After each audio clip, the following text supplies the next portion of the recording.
मैं समझा, my close this topic. मैं नहीं बोल सकता इसके बारे में, नहीं मैं नहीं बोल सकता। मैरिज में इनको डिफिकल्टी आती है, एजुकेशन में इनको डिफिकल्टी आती है। अब इनका एक ही सहारा होता है, वो रोजगार। अब यही भी इन्होंने छीन लिए। देखो, ये सभी कागजी घोड़े दौड़ाते हैं। अगर मैं बात करूं रिजर्वेशन की, कुछ भी नहीं, ना होने के बराबर। Never at all in Kashmir. हाँ, दिल्ली में है। अरे मैं माल एडमिनिस्ट्रेशन है यहाँ पे, इन्होंने इस कम्युनिटी को, मैं एक एलजी साहब से एक बात गुजारिश करूंगा, आप बिल्डोजर लाइए और इन पे चलाइए, एक ही बार खत्म हो जाएगी ये कम्युनिटी, फिर आपको कोई सर दर्द नहीं होगा। द वॉइस ऑफ कश्मीर देख रहे हैं इस वक्त और मैं हूँ मीर उमर। नाज़रीन, अक्सर यहाँ पे जो एहतजाज होते हैं वो लोग करते हैं जिनके पास कोई क़ुव्वत होती है कि वो रैली निकाले, वो ज़बरदस्त एहतजाज करे ताकि वो अपनी बात को हुकूमत तक पहुंचाए। लेकिन आज मेरे साथ वो लोग हैं, वो जमात है जिनके हिसाब से अभी जब उनसे गुफ्तगू हुई तो उन्होंने कहा कि हम ऑलरेडी 50% जो है हम ऑलरेडी मर चुके हैं, और वजह उसकी क्या है कि वो स्पेशली डिसेबल्ड है। हालांकि अल्लाह ताला ने अगर किसी न किसी इंसान को किसी कुव्वत से कम रखा होता है, लेकिन उसने उसको किसी और जो कुव्वत है उससे नवाजा होता है। लेकिन जब बात आती है रोजगार की, तो रोजगार में जो हमारे सिस्टम में एक प्रोसीजर बना हुआ है, उसी प्रोसीजर को फॉलो करना पड़ता है। और उसी प्रोसीजर को लेकर आज यहाँ पे ये सारे जो है एहतजाज कर रहे हैं। जैसा कि आप देख रहे हैं कि मेरे साइड में यहाँ पे ये सारी बहनें हैं जिनकी जो आंखों की बीनाई है बिल्कुल नहीं है, या जो मेरे साथ इस वक्त जो अयाज साहब है इनकी चलने में दिक्कत है। और इस एहतजाज की जो वजह है आज मैं इनसे ही मुख्तसरन गुफ्तगू में जानना चाहता हूँ। अयाज साहब, आपने अभी एहतजाज किया, यहाँ पे आपके साथ काफ़ी लोगों की तादाद है जो कि हैंडीकैप्ड है, फिजिकली चैलेंज्ड है। गवर्नमेंट की तरफ से रिजर्वेशंस होती हैं, रिजर्वेशन कोटा होता है खासकर जो डिसेबल्ड पर्सन्स होते हैं, तो उनमें कुछ क्राइटेरियाज भी होते हैं जहाँ पे उनको कहीं ना कहीं पे जो नरमी होती है वो बरती जाती है, जो उनके क्योंकि वो एग्जाम सही जगह पे नहीं दे पाते, उनके लिए हेल्पर्स की रिक्वायरमेंट होती है। या एक नॉर्मल इंसान अगर 10 किलोमीटर की जो डिस्टेंस है वो चलकर क्वालिफाई कर सकता है, पहुंच सकता है, लेकिन एक जो डिसेबल्ड होता है उसके लिए 1 किलोमीटर भी मुश्किल होता है चलने के हिसाब से या अपनी डिसेबिलिटी के हिसाब से। मैं आपसे जानना चाहता हूं कि एम्प्लॉयमेंट के हवाले से आप मुझसे इस बारे में क्या कह सकते हैं? देखो, ये सभी कागजी घोड़े दौड़ाते हैं। अगर मैं बात करूं रिजर्वेशन की, कुछ भी नहीं, ना होने के बराबर है। हाल ही में आप लोगों ने देखा है एक ऑर्डर इजरा किया है एलजी एडमिनिस्ट्रेशन ने कि जो बच्चे जिनकी 100% डिसेबिलिटी है उनको इरेडिकेट किया है क्लास 4th लिस्ट से। अरे मेरे भाई, आप मुझे बताइए, असल में नौकरी उन्हीं के लिए है। एक नॉर्मल इंसान अगर उसको जॉब नहीं मिलेगा ना, वो जिंदगी बसर कर सकता है। ये डिसेबल पर्सन बचपन से ही डिपेंडेंट बनता है, पहले अपने माँ बाप पे, फिर दूसरी जगहों से, ठीक है। लेकिन अब उनका एक ही सहारा है। बड़े मुश्किल हालात में इस डिसेबिलिटी के होने की वजह से ये पढ़ते हैं, कुछ डिग्रियां हासिल करते हैं। क्यों? ताकि हमें रोजगार मिले, हमारी ये डिपेंडेंस कम हो जाए। लेकिन आज मुझे अफसोस के साथ कहना पड़ता है, जो एलजी एडमिनिस्ट्रेशन है उन्होंने उन बच्चों को इरेडिकेट किया है जिनके लिए ये पोस्ट्स होने चाहिए, रिजर्व होने चाहिए। तो मैं चाहता हूं कि एक, अगर ये हम यूटी बोलते हैं, यूटी है यहाँ पे, वही इंसाफ दीजिए ना जो दिल्ली में है, जो बाकी यूटीज में है।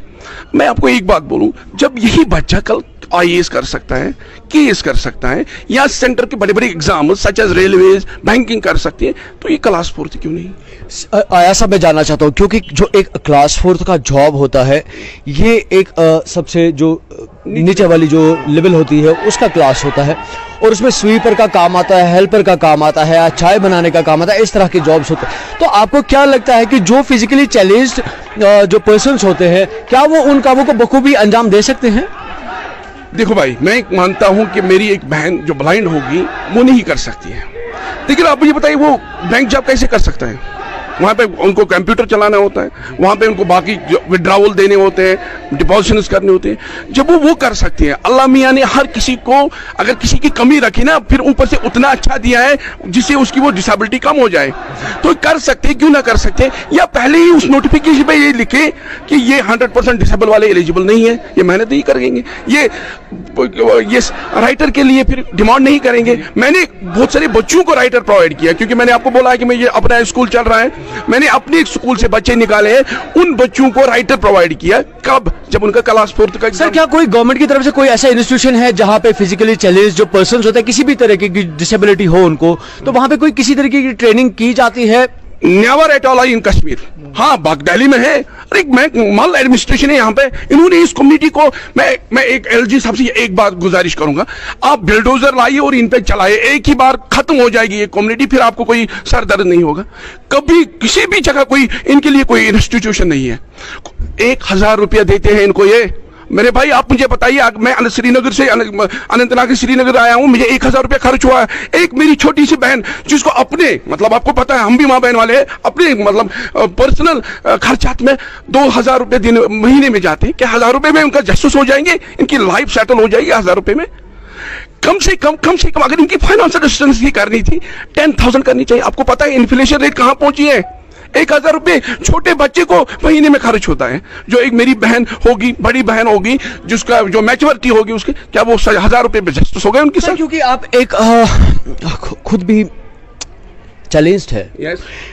फैमिली में एक फिजिकली चैलेंज पर्सन का किस तरह का एक स्टेटस होता है? क्योंकि अभी आपने कहा कि वहां से भी वो धक्के खाते हैं, बाहर सड़क पे निकल के भी धक्के खाते हैं, और जब वो रोजगार के लिए निकलते हैं तब भी धक्के खाते। देखो मेरे भाई, आप समझो बचपन से लेकर मतलब जब तक वो मरेगा ना तब तक वो डिसरेस्पेक्ट ही होता है।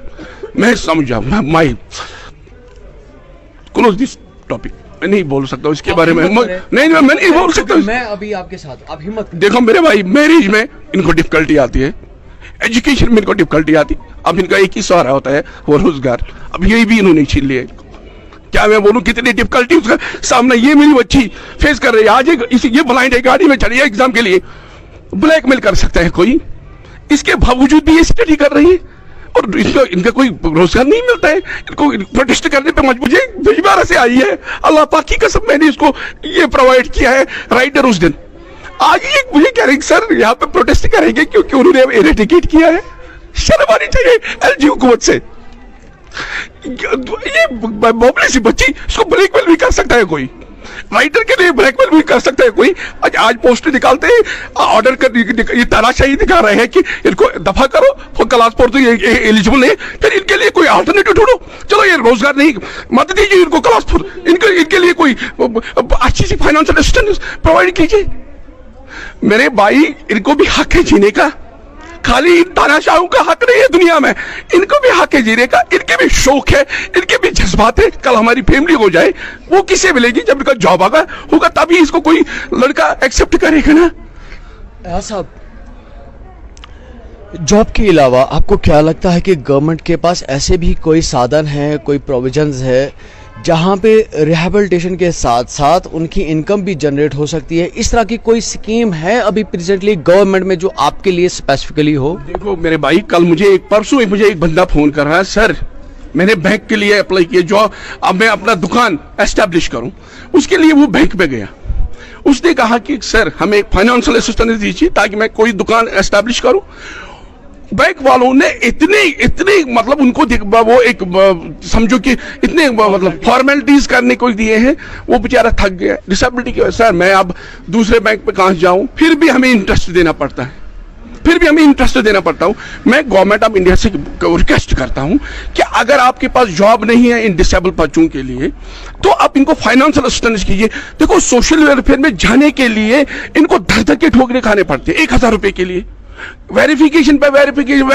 एक बच्ची मुझे बोल रही थी, सर मैं मतलब एक डिसेबल पर्सन कभी ठीक नहीं होगा, मत होगा ठीक, जो ये ब्लाइंड बच्ची है मेरी, इसको मुझे बताइए इसको अब रिन्यूअल की क्या जरूरत है? सर्टिफिकेट रिन्यूअल करनी एक हमाकत की बात है, हर साल इनको रिन्यूअल करनी होती है। आप सर्टिफिकेट रिन्यूअल, आप ठीक हो गई, अरे आप लोगों के पास दिमाग नहीं है, ये नेचुरली ब्लाइंड है, ये कैसे ठीक हो जाएगी? ये एक्सीडेंटल है क्या?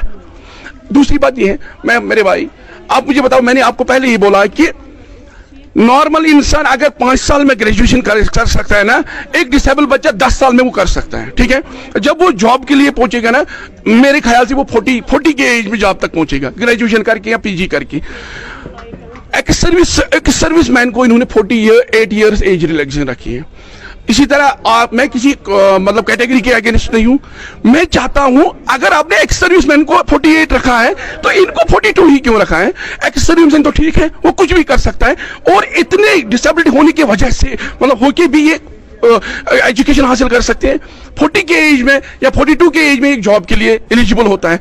42 इन्होंने इसको एज लिमिट रखा है। मैं रिक्वेस्ट करता हूं कि इनका एज लिमिट नहीं होना चाहिए। अगर होना चाहिए जिस तरह राजस्थान में कल ही हमारी एक यूटी बनी है लद्दाख, वहां की एज रिलैक्सेशन देखिए, छोटी सी यूटी, उन्होंने अपना काम किया। खाली ये कश्मीर में काला कानून चलता है, वो भी खाली इस डिसेबिलिटी कम्युनिटी में। साहब अब मैं आपसे आखिर में ये जानना चाहता हूँ, मुख्तसरन आपको क्या लगता है कि हुकूमत को इसके लिए क्या करना चाहिए? मुख्तसरन आपसे जवाब चाहना चाहता हूँ। मैं रिक्वेस्ट करता हूँ, मैं कुछ नहीं कर सकता हूँ ना, हम उतना बड़ा प्रोटेस्ट करेंगे, क्योंकि मैंने आपको बोला कि हम 50% मार चुके हैं। अब 50% कोई पुलिस वाला आएगा हमें धक्का देगा, हम और मरेंगे। हम रिक्वेस्ट कर सकते हैं, खाली रिक्वेस्ट कर सकते हैं। आप 21 ऑर्डर को वापस लीजिए, फिर जितने भी पोस्ट्स आने वाले हैं उनके लिए इनका अलग सा, जिस तरह वर्टिकल रिजर्वेशन है उनको रखिए, और एज रिलैक्सेशन कम से कम 52 इनको रखिए, 52। और दूसरी बात, और लास्ट में ये कहना चाहता हूं कि जो ये बच्चियां हैं, इनको जो प्रॉब्लम्स होते हैं राइटर के लिए एग्जाम के दिन, वो ये खुद करेंगे, ताकि इनको ये ना ढूंढना पड़े कोई इसको ब्लैक इनका राइटर। और यूनिवर्सिटीज में जितने भी इनको प्रॉब्लम्स होते हैं, इनके लिए अलग सा एक कोटा रखिए, हाँ ये भी इन बच्चों के लिए है, इनको हम राइटर भी प्रोवाइड करेंगे, जो भी इनकी रिक्वायरमेंट है वो पूरा करेंगे। मैं आपका भी शुक्रगुजार हूं, एलजी साहब का भी शुक्रगुजार हूं अगर ये इनकी डिमांड्स पूरी करेंगे। चलो नाज़रीन, हमारी यहाँ पे हम नहीं कहेंगे मुख्तसरन बातचीत हुई, लेकिन हमने कोशिश की कि जो इनके दिल में, इनके आंसुओं के ज़रिए आप तक इनके जज्बात पहुँचे, इनकी बातें पहुँची, इनकी दरख्वास्तें पहुँची। हम अपनी तरफ से यही कोशिश करते हैं कि ये जो दरख्वास्त है इनकी तरफ से वो आप तक और उन मुकामात पे पहुँचे, उन दफातर तक पहुँचे, उन ज़िम्मेदार ऑफिसरान तक पहुँचे जहाँ पे इनकी इन प्रॉब्लम्स का अजाला हो पाए।